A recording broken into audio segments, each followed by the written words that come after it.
On this episode of Novelty, we chat with an agricultural science student because universities have reopened and school and classes rather have resumed. We also talk to a researcher who specializes in online child protection. My name is Aina Raiza Koyo and this is another exciting episode of your favorite science and innovation show, Novelty. Stay around as we bring you information that could possibly change your perspective and change your whole life. Stay tuned.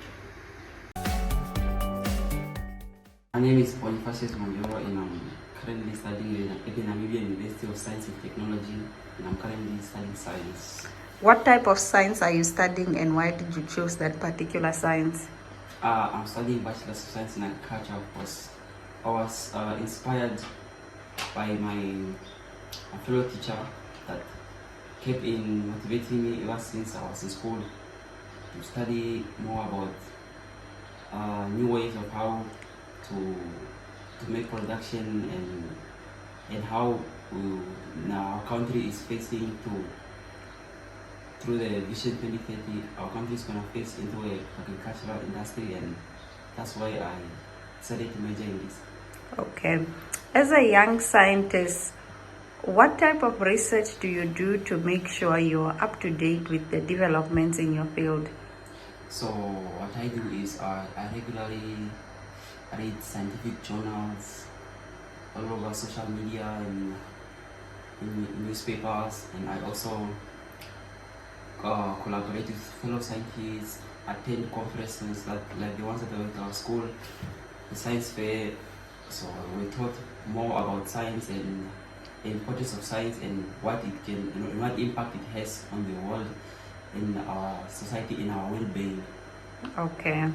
What are your thoughts on the role of technology in science, particularly? Maybe you can talk about technology in agriculture or technology that you see being used in other fields. So technology is a very good impact on science, because technology accelerates scientific progress, because it enhances data collection, communication, and as well as analyzing of data.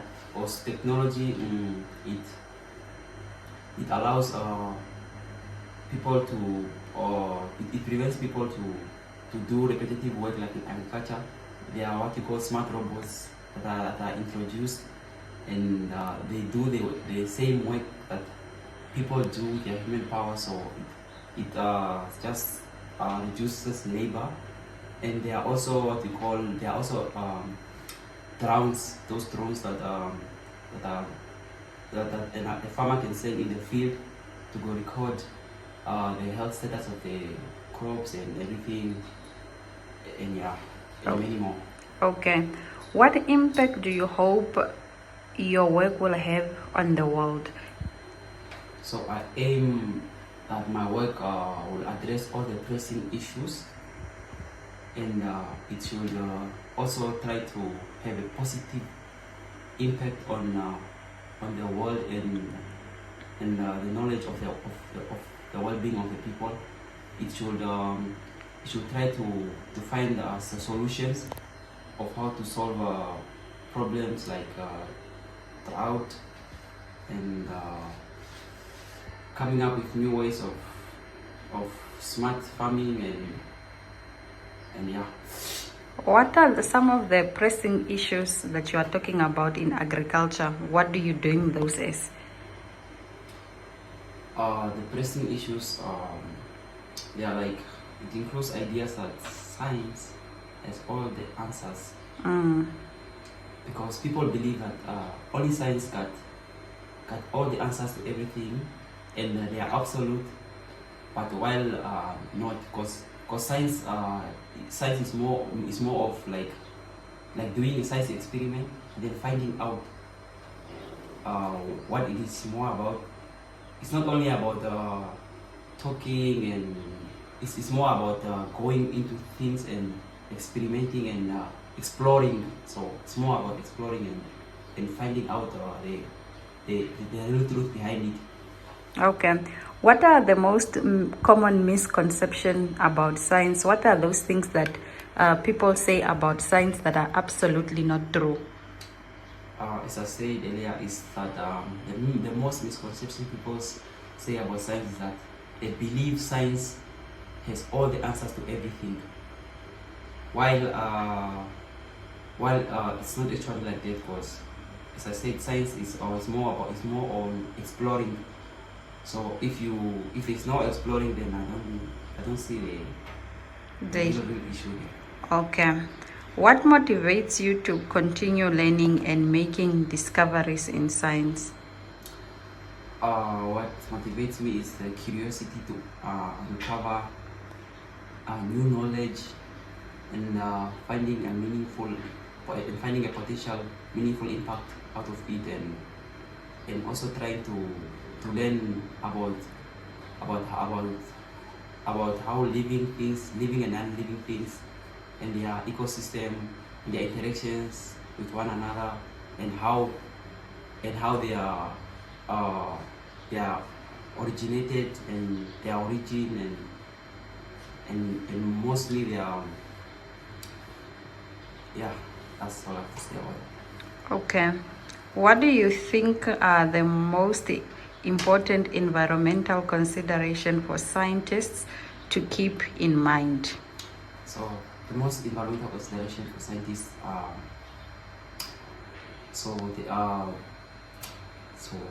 sustainability of biodiversity preservation. So that one is the most important thing in science for us. In science is conservation, so we have to preserve the available resources for the next generation to come find it. Because if we are not doing preservation, they are gonna run out, and once they run out, some of them they cannot be gained again. And also trying to mitigating climate change, finding new ways of how to control. Today on Novelty, we are joined by Marcella. She is an online child protection researcher, and she is here today to tell us more of the work that she does. I'm so excited to be talking to you, Marcella. How are you doing? I am doing very well. Aina, how are you doing today? I'm fantastic. Please tell us about what online child protection is actually, and also give us a background about your work, I think, before you just get into the whole explanation. All right. So I'm a child online protection researcher with the Namibia University of Science and Technology under the Digital Forensics and Information System cluster.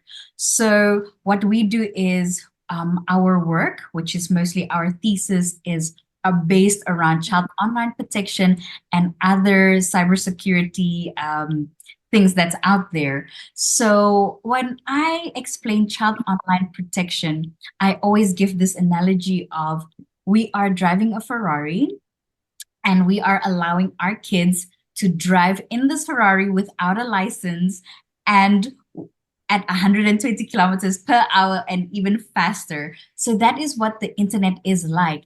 It is a plethora of information, a lot of information, and a lot of anything and everything that you and I and our children have access to.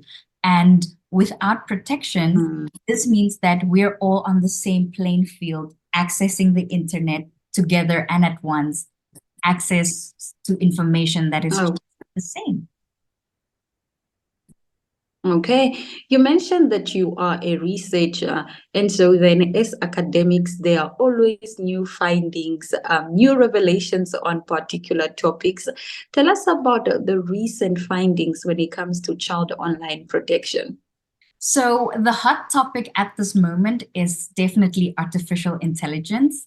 And a lot of parents and a lot of, people are like, what is this about?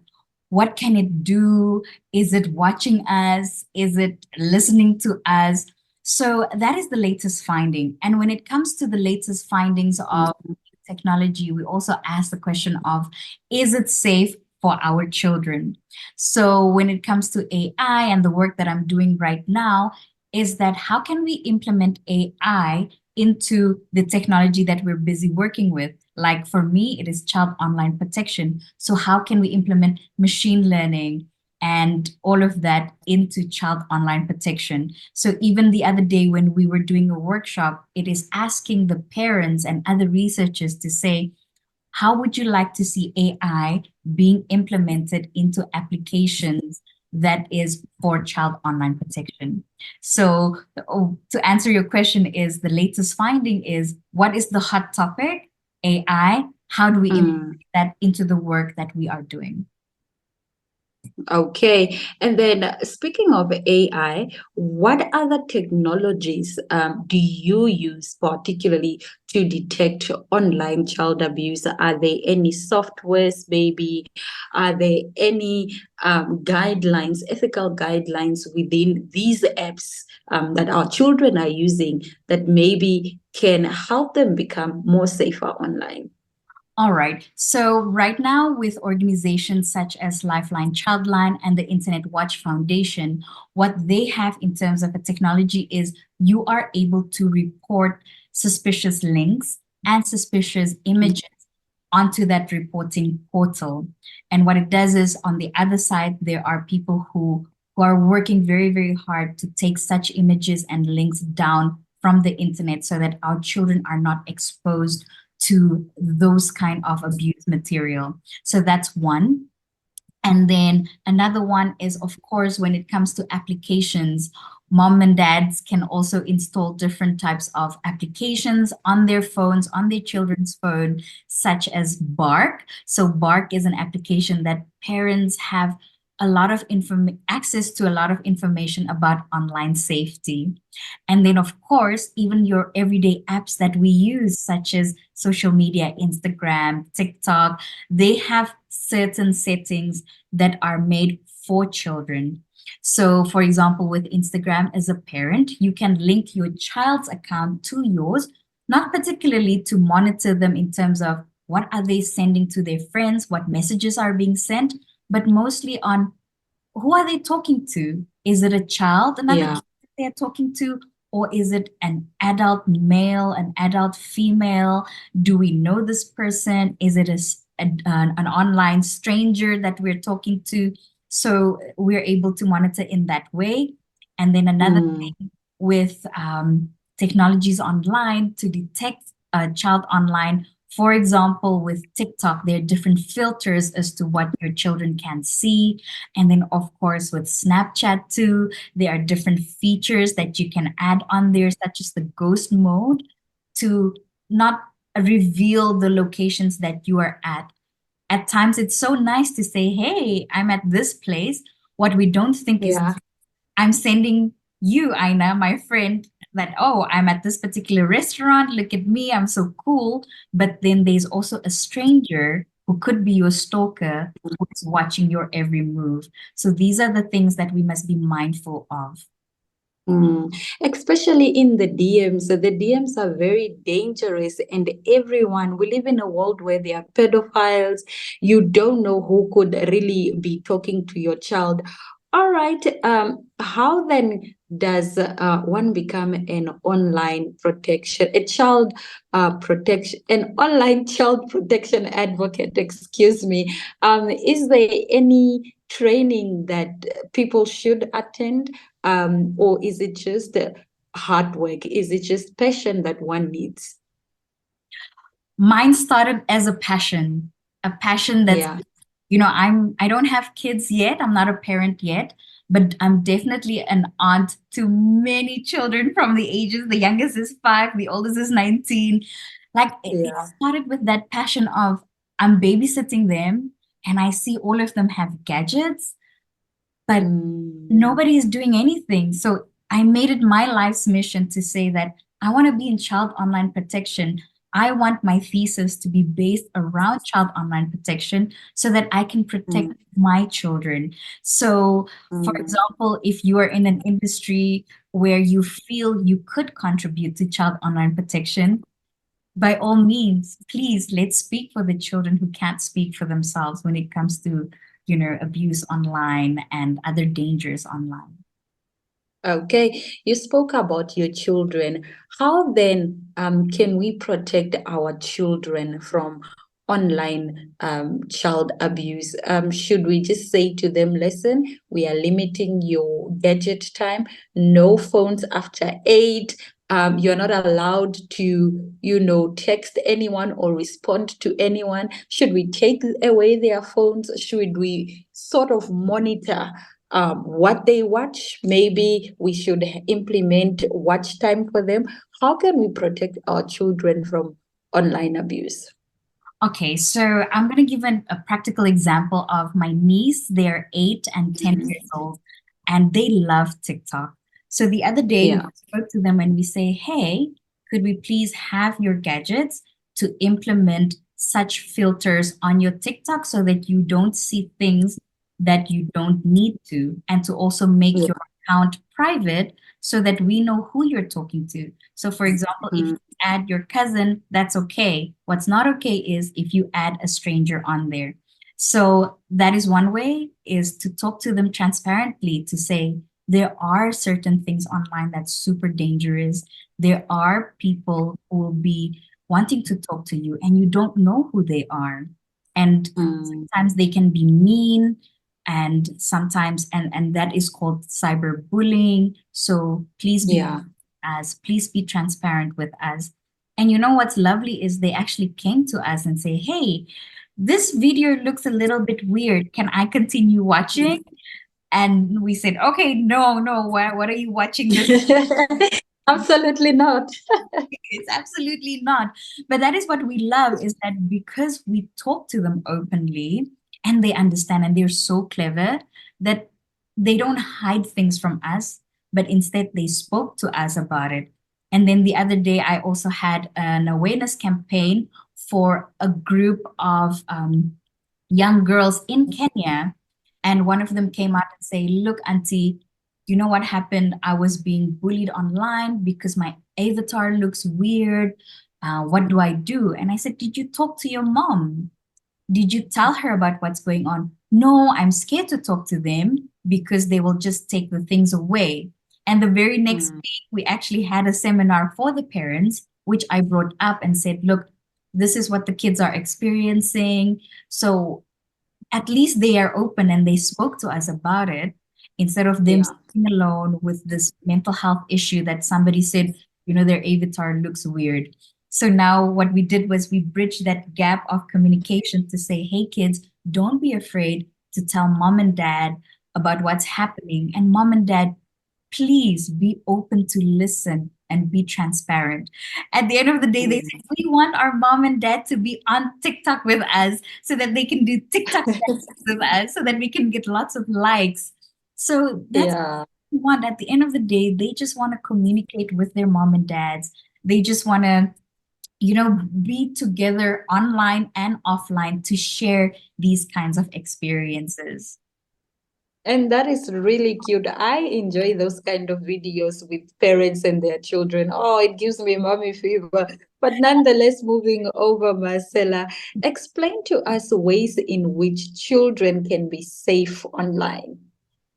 Wow, when it comes to children being safe online, I would Mm, say that it is also a responsibility of the parents to say, from small, or actually it starts with offline things, like do not yeah. charge your phone in your room, do not take your phone to the bathroom, because that's where abuse material are actually being made, is in their room Mm, and in the bathroom. So that's number one. And then, for example, with applications such as YouTube, YouTube shouldn't be for, the little children. Like, for example, my niece who's 5 years old, I wouldn't want her to watch YouTube, but I will be open yeah. to her being on YouTube Kids, which will help me relax more, because with YouTube Kids, there's already only videos for little children and not for anything that they might not understand. So that's how we Mm. keep the little ones safe online, which is much more easier. But then with the teenagers, for example, how do we keep them safe online? We have to teach them discernment and to say that everything Yes. that's happening online may not be as it seems. I know there's a phrase, if he wanted to, he would. It's like, no, Mm. and and we need to understand that people's online world is not their reality. Yes. And with the bigger kids, we just have to talk to them and be open to them about, what is happening and what is safe, what is not safe. And at the end of the Mm. day, like I said in the beginning, children just want to connect with their parents, with their aunts. They just want to have that trusting relationship. So Mm. even though we can have filters, we can have different apps to keep them safe online, it still boils down to communicating with them. Okay. And then you mentioned, just being in touch, having a connection with your parent, which then lead me to my next question. Seeing that we live in a digital world, where a lot of children use smartphones, what role do you think we as parents, as adults, as aunties, have in ensuring that our children are safe online? Number one, we need to implement boundaries to say, Yeah. you can only have your phone during the holidays, and if it's on a school night, it's only till a certain time. So Mm. I know it sucks to actually take their gadgets away from them, but sometimes we need to have these boundaries in place. And of course, Yeah. when it comes to, a digital world, as parents, we just need to also be curious and we need to tinker and play with the settings features. I know a lot of parents just have Facebook and that's it. We just post Mm. pictures, but actually, no, there is so much, settings features, privacy features that you can implement for yourself, for your children in order to keep them safe online. Okay. And then as community members, and governments, how can we protect our children from online abuse? What integrated works or collaborative efforts are there right now in our society? You can answer this in a Namibian capacity or on an international level, to say that there are these organizations that are really working hard to combat online child abuse, and these are their efforts, if any. All right, so I'm part of the Child Online Protection Permanent Task Force in Namibia, where different communities and the government, such as Ministry of Gender, Ministry of Justice, different telecommunication company, and I most of the time represent the university, Namibia University of Science and Technology. We are there to say, hey, as a community, what are we doing to raise awareness? What are we doing to protect our children online? So we meet Mm. up twice a year. And of course, the meeting is twice a year, but we do have different campaigns and different agendas that we are doing when it comes to child online protection. So most of the time, my responsibility is to go to different schools to speak about being safe online, because we're all content creators. If you post a picture online, Yes. we are a content creator. So what kind of content do we want to post online? How do we keep ourselves Mm. safe online? So when it comes to how can the community join in on this is, if you are a student at NUST, for example, reach out to the societies and ask them to link you up to the different societies and what they are doing. Okay. And then if you are somebody in the private sector, ask what is your social corporate responsibility? And if you are an advocate for child online protection, what can then your company do in order to contribute to that? So, and then of course, Lifeline, Childline, and UNICEF, they're very much hands-on when it comes to child online protection. So at the end of the Mm. day, it all goes back to the Child Online Protection Task Force in Namibia. and how they are organizing the different events. So I know Safer Internet Day is coming up soon, which means that we're going to have an event where we will ask, kids to come and join in on the fun and to learn together with their parents and their teachers about online safety. Okay, Marcella, thank you very, very much for the work that you are doing for our children. Thank you for your contribution to the academic body, and just thank you for being a wholesome aunt to your children. Well, that's all the show we had for you this week on Novelty. We will see you again next week, same time, same place. And on that note, be discovery.